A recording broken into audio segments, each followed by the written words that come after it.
Assalamualaikum dan salam sejahtera. Saya Hafiz Omar. Euro kembali ke paras tertinggi sebulan didorong oleh data yang mengecewakan mengenai pertumbuhan KDNK Amerika Syarikat. Laporan yang disemak itu menunjukkan bahawa ekonomi Amerika Syarikat berkembang pada kadar yang lebih perlahan pada suku ketiga daripada yang sebelum ini. Keluaran dalam negara kasar meningkat 4.9% pada asas tahunan dalam tempoh 3 bulan dari Julai hingga September berbanding peningkatan 5.2% yang dilaporkan dalam anggaran sebelumnya. Pound Britain juga memperoleh nilai berbanding dolar Amerika Syarikat mengimbangi kerugian daripada data inflasi UK. Hari ini semua mata akan tertumpu pada indeks harga PCE teras yang merupakan pengukur inflasi pilihan Fed. Anggaran konsensus adalah kenaikan 0.2% dalam harga teras pada bulan November, manakala kadar inflasi PCE teras tahunan diramalkan menurun kepada 3.4% daripada 3.5% pada bulan Oktober. Jika data menunjukkan kelembapan tekanan harga yang lebih kuat daripada jangkaan, kemungkinan besar dolar Amerika Syarikat akan terus melemah di tengah-tengah peningkatan jangkaan bahawa Fed akan mula mengurangkan kadar faedah pada suku pertama 2024. Kenaikan mendadak dalam harga teras akan memulihkan permintaan untuk dolar Amerika Syarikat dan akan menyeret aset yang lebih berisiko ke bawah. Pedagang juga mungkin akan memberikan perhatian terhadap perbelanjaan pengguna Amerika Syarikat dan data pendapatan peribadi yang dijangka positif. Perbelanjaan pengguna yang lebih tinggi dan keuntungan pendapatan sepatutnya meningkatkan inflasi dan menyokong dolar Amerika Syarikat. Kalender makroekonomi hari ini juga termasuk jualan rumah baharu Amerika Syarikat yang dijangka meningkat. Tambahan pula, wajar untuk kita memberikan perhatian terhadap data KDNK UK. Ekonomi British dianggarkan berkembang sebanyak 0.6% pada suku ketiga berbanding suku yang sama tahun lalu.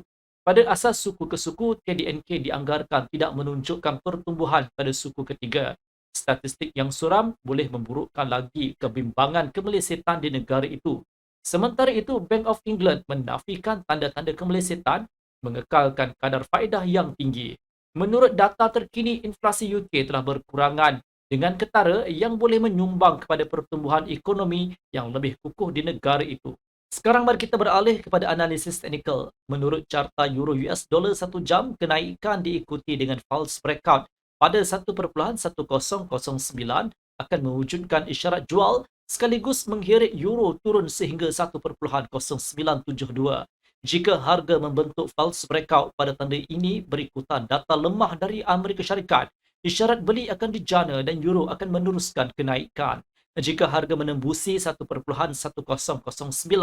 dan bersatu di atas tahap ini, mata wang Eropah dijangka meningkat kepada 1.1041 dan juga 1.1073.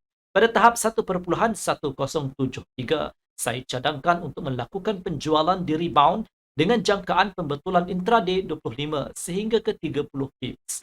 Penjualan di 1.1041 dan 1.1009 boleh dipertimbangkan hanya di false breakout.